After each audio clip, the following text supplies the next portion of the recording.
तुम जिसे इतना याद कर रहे हो, जिसके लिए मन में इतना प्रेम उमड़ रहा है, क्यों तुम उसे सीधे से एक बार बात नहीं कर लेते? इतना प्रेम है तो जाहिर करने से क्यों कतरा रहे हो? अभी वक्त मिला है, अभी सब सही है कि जो है दिल में वो तुम बता सकते हो। तो बताओ, इस वक्त चुप मत रहो।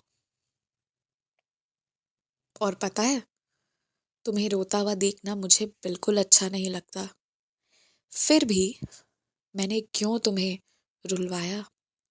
दरअसल ना, तुम बहुत कुछ अपने अंदर लिए चल रहे थे।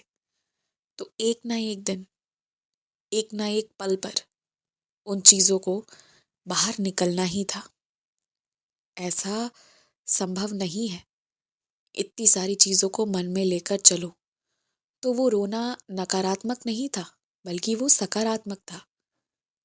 कभी कभी आंखों से आंसू आना आवश्यक होता है, मन हल्का करने के लिए। और यही कारण है कि तुम्हें खुद तुम्हारे रोने का कारण नहीं पता, क्योंकि ऐसी कोई बात हुई नहीं थी जिससे तुम निराश या हताश हो।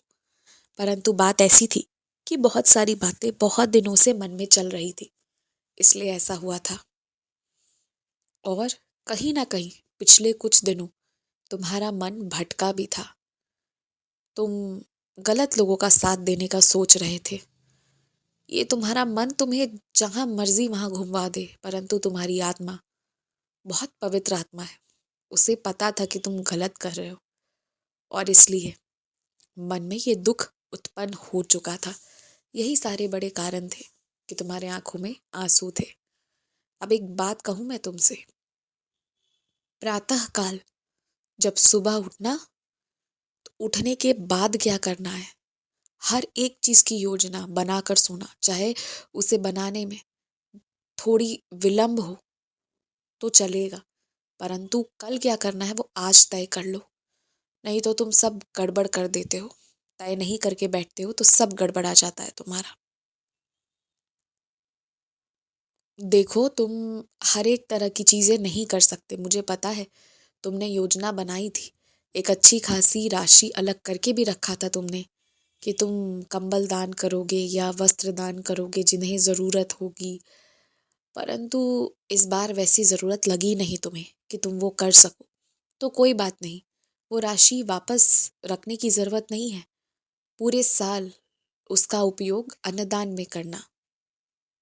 और बहुत दिनों से तुमने पंछियों को दाना नहीं डाला है, तो वो भी एक काम है, बहुत नेक काम है जो करना तुम भूल गए हो। उसे तुम कर देना। तुम जिन्हें याद कर रहे हो ना, तुम अपने जिन पूर्वजों को याद कर रहे हो जो है नहीं अब, तो उनके ना तुम्हें स्वप्न में जो दर्शन मिले हैं, वो उनका आशीर्वाद मिला है तुम्हें। और एक बात कहूँ, जो है नहीं उनके लिए मन को तड़पाओ मत। कोई फायदा नहीं है उस तड़पने का, उस प्यास का जल कहाँ मिलेगा? जब मेरे दर्शन करते हो ना, तो उन्हीं में अपने सारे पूर्वजों का भी दर्शन करो। वो मुझसे अलग नहीं है, वो सारे पुण्य आत्मा थे। उन सब में साई थे और आज वो सब साई में है। इसलिए अपने उन लोगों का दर्शन मुझ में करो जो अब शरीर त्याग चुके हैं और जिनकी तुम्हें बेहद याद आती है। वो मुझ ही में समाये हैं, वो मुझ ही में है, और मुझसे ही वो तुम्हें देख रहे हैं, आशीर्वाद दे रहे हैं। और अब वो तुम्हें जीवन में अकेला कभी नहीं होने देंगे। कोई बेहद करीबी इंसान तुम्हारा, जिसके बारे में तुम्हें अब तक पता नहीं था, अब वो तुम्हारे जीवन में प्रवेश लेने वाला है। सही समय आ चुका है। खुश रहो।